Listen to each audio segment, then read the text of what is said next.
Seguimos aquí sacando. Libre. Así es, cafecito libre, cafecito gratis en Ambrosía. Así que usted lo puede combinar con las espectaculares sumas que ya están.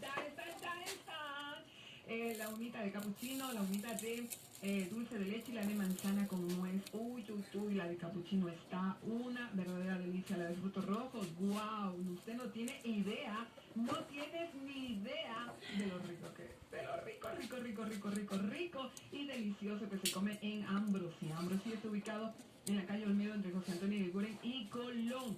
Así que también ofrecemos el servicio de delivery a través de Tiny 098-625-1322.